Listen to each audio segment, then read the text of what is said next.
Hello friends, good evening. मैं शिवानी गुप्ता स्वागत करती हूँ आपके अपने यूट्यूब चैनल दक्ष स्टडी सेंटर में। दोस्तों, आप सभी कैसे हैं? आशा है कि आप लोग स्वस्थ होंगे, मस्त होंगे और अपने एग्जाम के लिए अच्छे से तैयारी कर रहे होंगे। दोस्तों, बिहार शिक्षक भर्ती परीक्षा 2024 के लिए बहुत ही दोस्तों म्यूजिक से इम्पोर्टेंट क्वेश्चन दोस्तों लाया गया है आज के क्लास में। दोस्तों, इसलिए आप इस क्लास को बिल्कुल मिस ना करें, वीडियो के अंतिम समय तक अवश्य बने रहें और प्रतिदिन क्लास रात्रि 8 बजे क्लास को आप जरूर से ज्वाइन करें। और दोस्तों, यह हमारा 11th क्लास है दोस्तों, 11 नंबर का क्लास है। अतः आपसे निवेदन है कि इससे पहले जो भी क्लास है एक बार आप जरूर से जरूर देख लीजिए, ताकि दोस्तों आपके एग्जाम के लिए आपके नजरों से एक भी प्रश्न ना छूटे। तो बिना समय गवाए आज की म्यूजिक क्लास के दोस्तों पहले क्वेश्चन की ओर हम लोग ध्यान देंगे, जो कि हमारा पहला प्रश्न है। ध्यान देंगे दोस्तों कि भारत में कितनी जातियों का उल्लेख किया, बताइए। 20, 11, 18 या फिर 22।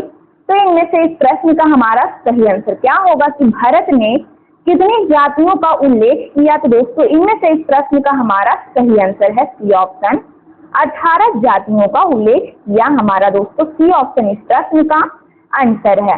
इस प्रकार ध्यान देंगे हमारे अगले प्रश्न की ओर कि महाभारत में श्लोकों की संख्या कितनी है, बताइए। ए में है 1 लाख, 4 लाख, सी में है 8 लाख, डी में है 12 लाख। तो बताइए इनमें से इस प्रश्न का हमारा सही आंसर क्या होगा कि महाभारत में श्लोकों की संख्या कितनी है। दोस्तों ध्यान देंगे हमारा इनमें से इस प्रश्न का सही आंसर हो जाएगा एप्पल, यानी 1 लाख। महाभारत में श्लोकों की संख्या 1 लाख है। कितनी है? 1 लाख इस प्रश्न का हमारा आंसर है। दोस्तों कोशिश कीजिए कि आप प्रत्येक प्रश्न का आंसर अपने कमेंट बॉक्स में जरूर से जरूर बताएं। दोस्तों ध्यान देंगे हमारे अगले प्रश्न की ओर कि किन्नरी वीणा के आविष्कारक कौन थे, बताइए। नतंग, ध्यान देंगे मतंग मुनि, ए में है मतंग मुनि, या फिर बी में है सारंग देव होगा, ठीक है। सी में है लोचन, डी में है व्यंकटमुखी। तो बताइए इनमें से इस प्रश्न का हमारा सही आंसर क्या होगा कि किन्नरी वीणा के आविष्कारक कौन थे। दोस्तों जल्द से जल्द इस प्रश्न का आंसर अपने कमेंट बॉक्स में जरूर से जरूर बताइए। तो बताइए इस प्रश्न का आंसर क्या होगा कि किन्नरी वीणा के आविष्कारक कौन थे।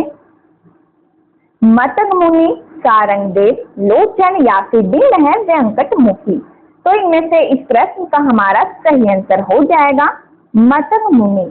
किन्नरी वीणा के आविष्कारक कौन थे? तो मतंग मुनि थे। हमारा एप्पल इस प्रश्न का आंसर है। अगला प्रश्न है, नाट्य शास्त्र में कितने रसों का उल्लेख मिलता है, बताइए। 5, 4, 8 या फिर 9। तो बताइए इनमें से इस प्रश्न का हमारा सही आंसर क्या होगा कि नाट्य शास्त्र में कितने रसों का उल्लेख मिलता है। दोस्तों इनमें से इस प्रश्न का हमारा सही आंसर है नाट्य शास्त्र में 8 रसों का उल्लेख मिलता है।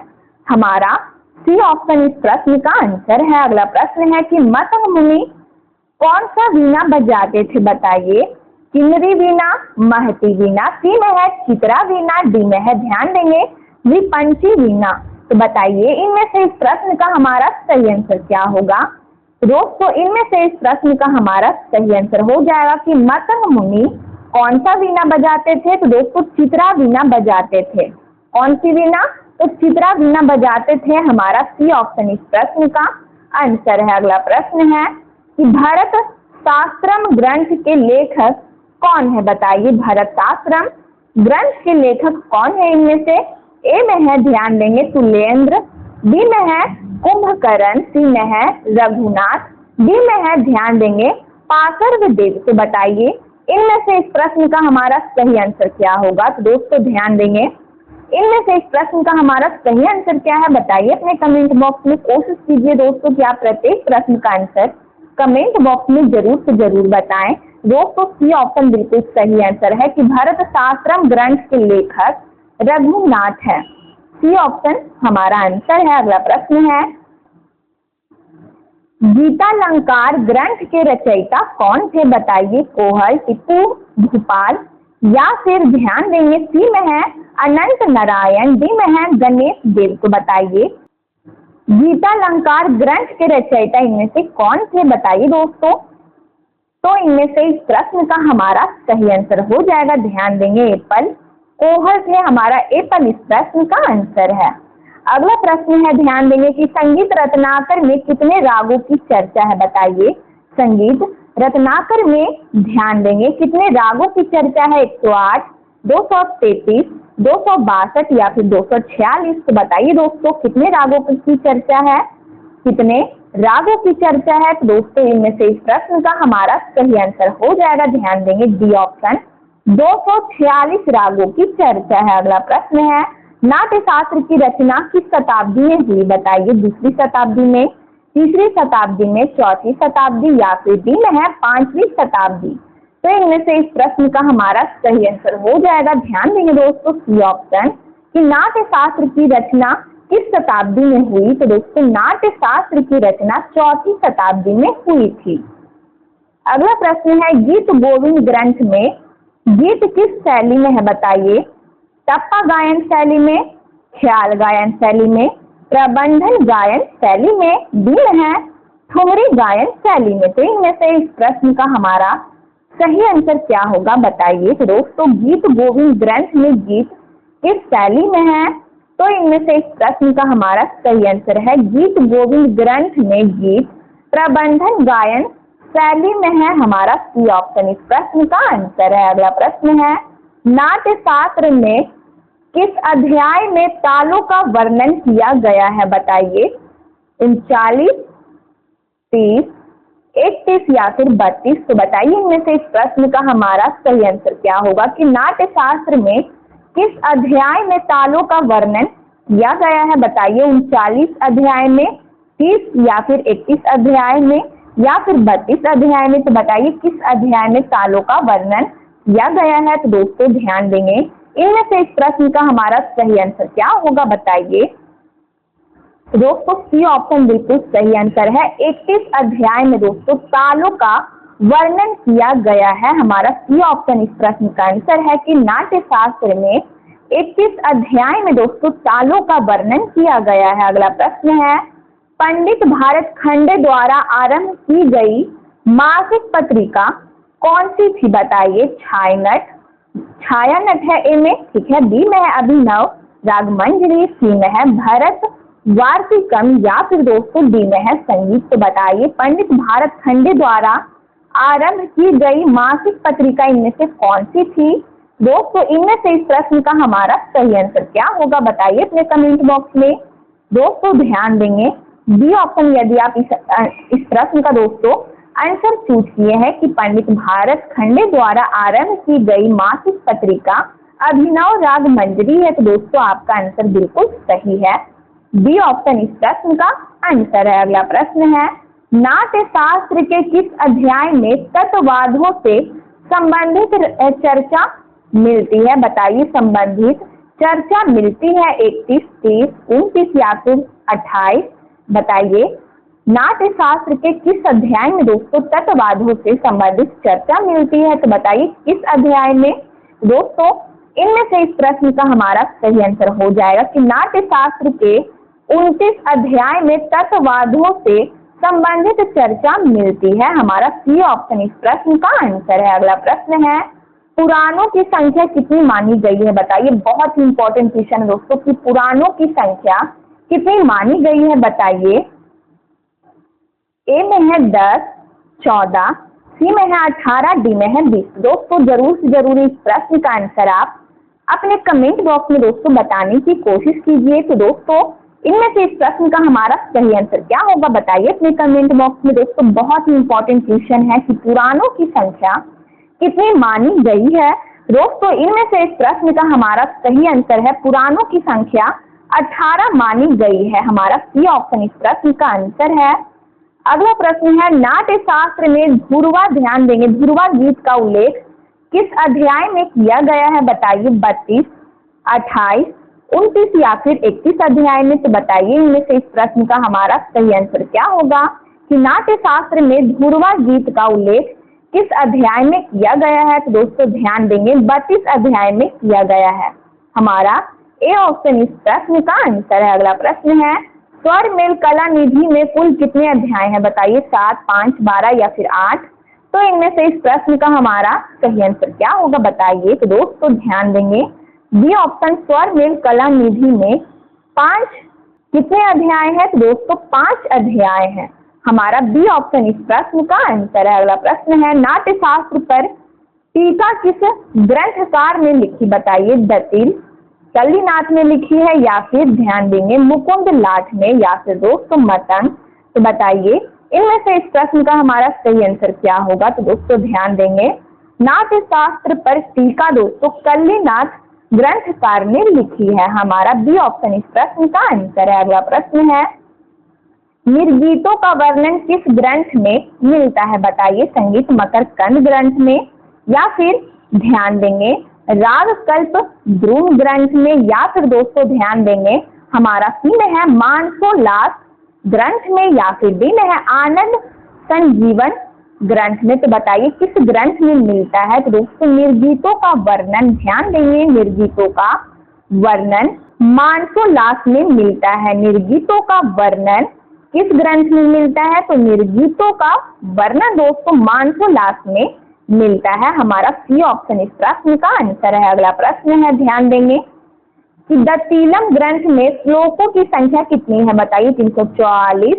या फिर दोस्तों ध्यान देंगे बी में है 444, सी में है 544, डी में है 244। तो बताइए इनमें से इस प्रश्न का हमारा सही आंसर क्या होगा। तो दोस्तों ध्यान देंगे डी ऑप्शन 244 श्लोकों की संख्या है। हमारा डी ऑप्शन इस प्रश्न का आंसर है। अगला प्रश्न है ध्यान देंगे दोस्तों हमारा प्रश्न है अगला कि संगीत रत्नाकर में वर्णित अलंकारों की संख्या कितनी है बताइए। 35, 30, 32 या फिर 33। तो इनमें से इस प्रश्न का हमारा सही आंसर क्या होगा बताइए। तो दोस्तों डी ऑप्शन बिल्कुल सही आंसर है कि संगीत रत्नाकर में वर्णित अलंकारों की संख्या 33 है। अगला प्रश्न है ध्यान देंगे कि मतंग कृत बृहदेशी पुस्तक किस शताब्दी में लिखी गई बताइए। 10वीं शताब्दी, 8वीं शताब्दी, 9वीं शताब्दी या फिर 6ठी शताब्दी। तो बताइए दोस्तों किस शताब्दी में लिखी गई है। तो दोस्तों इनमें से इस प्रश्न का हमारा सही आंसर क्या होगा बताइए। तो दोस्तों ध्यान देंगे मतंग कृत बृहदेशी पुस्तक ध्यान देंगे मतंग कृत बृहदेशी पुस्तक दोस्तों 6ठी शताब्दी में लिखी गई है। ध्यान देंगे दोस्तों श्यामल छाया नाइवा गेले गीत किस ताल में है बताइए। लक्ष्मी ताल, रुद्र ताल, झंपक ताल या फिर विषम पदी ताल। तो बताइए किस ताल में है। दोस्तों इनमें से इस प्रश्न का हमारा सही आंसर क्या होगा कि श्यामल छाया नाइवा गेले गीत किस ताल में है। तो दोस्तों ध्यान देंगे इनमें से इस प्रश्न का हमारा सही आंसर है बी ऑप्शन रुद्र ताल में है। अगला प्रश्न है आमी सिर बना ध्यान देंगे हमारा प्रश्न दोस्तों आमी सिरबना रे गीत किस ताल में है बताइए। आमी सिरबना रे गीत किस ताल में है। कश्मीरी खेमता ताल में, शिखर ताल में, रूपकर या फिर षष्ठी।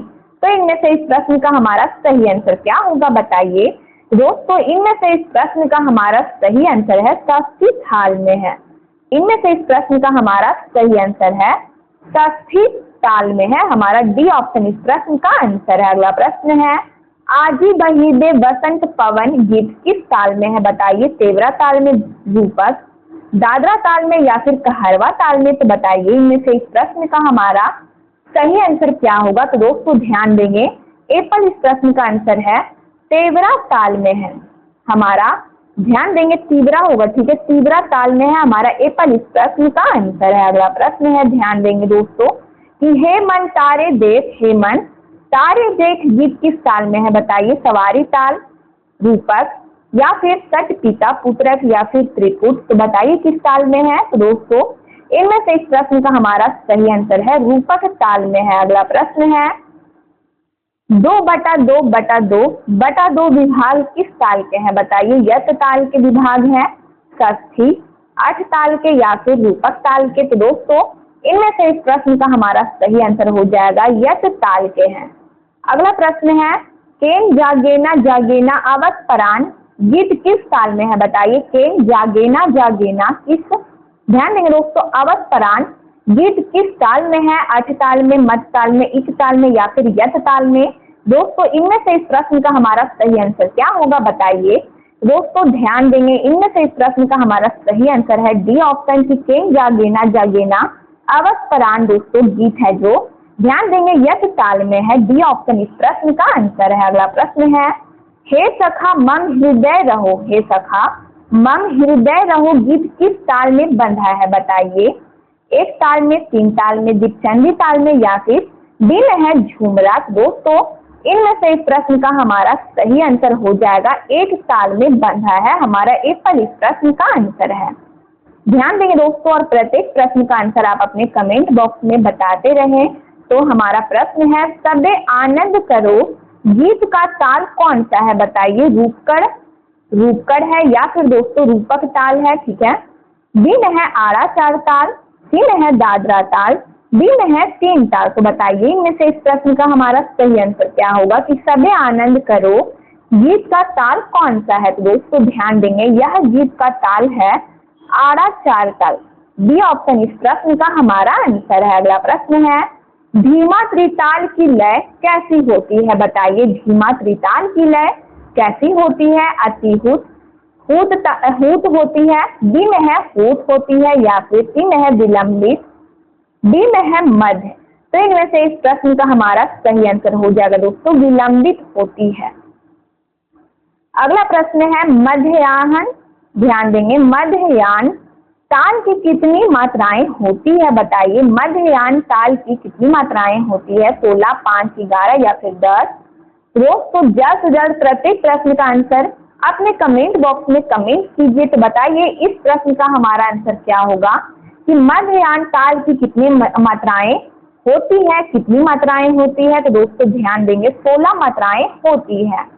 अगला प्रश्न है विश्व वीणा रवे विश्व जन मोहि छे गीत किस शैली का गीत है बताइए। तंत्र शैली के गीत है, ठुमरी शैली, ताल फेरता शैली के गीत है या फिर ध्यान देंगे या फिर दोस्तों धूपदांग शैली के गीत है। तो यह गीत दोस्तों किस शैली का गीत है तो बताइए इनमें से क्या होगा। तो दोस्तों ध्यान देंगे हमारा सी ऑप्शन ताल फेरता शैली की गीत है। हमारा क्या होगा सी ऑप्शन इस प्रश्न का आंसर है। अगला प्रश्न है आनंद ध्वनि जगाओ गगने गीत की शैली क्या है बताइए। ताल फेरता, गजल, ध्रुपद, धमार। तो बताइए दोस्तों इस गीत की शैली क्या है। तो दोस्तों इनमें से इस प्रश्न का हमारा सही आंसर क्या होगा बताइए। दोस्तों ताल फेरता है हमारा दोस्तों क्या होगा ए ऑप्शन इस प्रश्न का आंसर है। अगला प्रश्न है कि वृक्ष समाज के गायक कौन थे बताइए। वृक्ष समाज के दोस्तों ध्यान देंगे वृक्ष समाज के गायक कौन थे बताइए। तानसेन, रहीम सेन, रविंद्रनाथ पाई या फिर दोस्तों ध्यान देंगे रविंद्रनाथ होगा, ठीक है। डी में है कालीचरण। तो बताइए इनमें से इस प्रश्न का हमारा सही आंसर क्या होगा कि वृक्ष समाज के गायक इनमें से कौन थे। दोस्तों ध्यान देंगे हमारा डी ऑप्शन वृक्ष समाज के दोस्तों गायक कालीचरण थे। अगला प्रश्न है ध्यान देंगे दोस्तों कि वृक्ष, ध्यान देंगे यहाँ पे हमारा वृक्ष ही होगा कि वृक्ष संगीत स्वर लिपि पुस्तक के लेखक का क्या नाम था बताइए। रविंद्रनाथ, कालीचरण सेन या फिर दोस्तों विनोबा। डी में है कालीदेस। तो दोस्तों इनमें से इस प्रश्न का हमारा सही आंसर क्या होगा। तो दोस्तों ध्यान देंगे बी ऑप्शन बिल्कुल सही आंसर है कि कालीचरण सेन। हमारा ध्यान देंगे बी ऑप्शन इस प्रश्न का आंसर है कि वृक्ष संगीत स्वर लिपि पुस्तक के लेखक का नाम क्या था। तो दोस्तों कालीचरण सेन था। अगला प्रश्न है कि रविंद्र संगीत में सर्वाधिक प्रचलित दो तालें कौन सी है बताइए। दादरा, रूपक ताल या फिर झप ताल। एक ताल रूपक ताल या फिर दोस्तों झंपक ताल।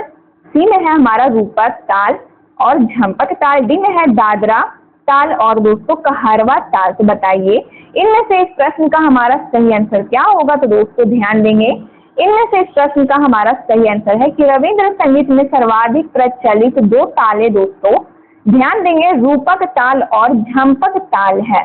सी ऑप्शन इस प्रश्न का आंसर है। अगला प्रश्न है सुरेर मत ताल ओ गानेर भाव प्रकाशेर एकता अंग यह उक्ति किसकी है बताइए। कालिदास की यह उक्ति है या फिर शांति देव घोष की, रविंद्रनाथ की या फिर पन्नालाल घोष की। दोस्तों इनमें से इस प्रश्न का हमारा सही आंसर क्या होगा बताइए। तो दोस्तों ध्यान देंगे रविंद्रनाथ की यह उक्ति है। सी ऑप्शन इस प्रश्न का आंसर है। अगला प्रश्न है, ध्यान देंगे कि किस ग्रंथ में रविंद्रनाथ के गीतों के छंद, ध्यान देंगे, वैचित्र पर प्रत्यक्ष रूप से आलोचना की गई है, बताइए। रविंद्र संगीत, दतीलम या फिर रविंद्र स्मृति, दिमह, गीतांजलि। तो बताइए इनमें से इस प्रश्न का हमारा सही आंसर क्या होगा। दोस्तों ध्यान देंगे ए पर रविंद्र संगीत इस प्रश्न का आंसर है कि रविंद्र संगीत ग्रंथ में रविंद्रनाथ के गीतों के छंद वैचित्र पर प्रत्यक्ष रूप से आलोचना की गई है, हमारा ए पर इस प्रश्न का आंसर है। अगला प्रश्न है, छंद सम्राट किसे कहा गया है, बताइए। बहुत ही इंपॉर्टेंट क्वेश्चन है दोस्तों आपके एग्जाम के लिए कि छंद सम्राट किसे कहा गया है, विष्णु चटर्जी को या फिर हेम चटर्जी को या फिर रविंद्रनाथ को या फिर दोस्तों शांति देव घोष को। तो बताइए किसे कहा गया है। दोस्तों इनमें से इस प्रश्न का हमारा सही आंसर हो जाएगा, ध्यान देंगे, हमारा सी ऑप्शन इस प्रश्न का आंसर है कि छंद सम्राट किसे कहा गया है। तो दोस्तों रविंद्रनाथ को कहा गया है। अगला प्रश्न है, ध्यान देंगे दोस्तों कि संगीतेर मुक्ति चतुर्दश खंड किसकी रचना है, बताइए। संगीतेर मुक्ति दोस्तों चतुर्दश खंड किसकी रचना है, बताइए। रविंद्रनाथ की, स्वामी प्रज्ञानंद की या फिर आनंद घोष की यह रचना है या फिर बी.के. मुखर्जी की। तो बताइए इनमें से इस प्रश्न का हमारा सही आंसर क्या होगा। तो दोस्तों ध्यान देंगे ए पर रविंद्रनाथ हमारा इस प्रश्न का आंसर है कि यह किसकी रचना है। तो रविंद्रनाथ की यह रचना है। अगला प्रश्न है कि प्रसिद्ध ध्रुपद प्रणमामी शंकर की रचना किसने की है, बताइए। ए में है, ध्यान देंगे दोस्तों, हमारा क्वेश्चन है कि प्रसिद्ध ध्रुपद प्रणमामी शंकर की रचना किसने की है। रविंद्रनाथ ने, आचार्य बृहस्पति ने, कालीचरण ने या फिर राम शंकर ने। तो दोस्तों इनमें से इस प्रश्न का हमारा सही आंसर हो जाएगा राम शंकर ने। यह किसकी रचना है, किसने की है, तो राम शंकर ने की है। अगला प्रश्न है कि ध्रुपद के वैशिष्ट्य से प्रभावित रविंद्र संगीत को कितने भागों में बांटा जा सकता है, बताइए। 2, 4, 3 या फिर 5 भागों में बांटा जा सकता है। तो बताइए दोस्तों इस प्रश्न का आंसर क्या होगा। दोस्तों 2 भागों में बांटा जा सकता है, ए पर इस प्रश्न का आंसर है। अगला प्रश्न है, जन्नी तोमार करुण चरण खानी गीत किस राग में है, बताइए। हंस ध्वनि राग में, काफी राग में, धानी या फिर दोस्तों डी में है गुणकली। तो बताइए इनमें से इस प्रश्न का हमारा सही आंसर क्या होगा कि जन्नी तोमार करुण चरण खानी गीत किस राग में है। तो दोस्तों गुणकली राग में है। डी ऑप्शन इस प्रश्न का हमारा आंसर है, ठीक है, डी ऑप्शन इस प्रश्न का आंसर है। अगला प्रश्न है, प्रभु अमार प्रिय अमार गीत किस राग में है, बताइए। प्रभु अमार प्रिय अमार दोस्तों गीत है जो किस राग में है, बताइए किस राग में है। केदार राग में, हमीर, मल्हार या फिर कामोद राग में। तो दोस्तों इनमें से इस प्रश्न का हमारा सही आंसर हो जाएगा हमीर राग में है। तो दोस्तों आज का म्यूजिक क्लास का यह हमारा लास्ट प्रश्न था। यदि आप इस चैनल को पहली बार विजिट कर रहे हैं तो चैनल को अगर सब्सक्राइब कर ले, बेल आइकन को ऑल में प्रेस कर ले, वीडियो को लाइक करना ना भूले, अपने स्टडी ग्रुप पे जरूर से शेयर कर ले। कमेंट बॉक्स में आप लोग अपनी प्रतिक्रिया देते रहते हैं, इसलिए दिल से धन्यवाद। यदि दोस्तों आपको म्यूजिक का पीडीएफ चाहिए तो दिए गए नंबर पर व्हाट्सएप करें और आपको महाराष्ट्र के द्वारा पीडीएफ प्रोवाइड करा दिया जाएगा। तब तक के लिए मिलते हैं नेक्स्ट वीडियो में। स्वस्थ रहिए, मस्त रहिए। जय हिंद, जय भारत।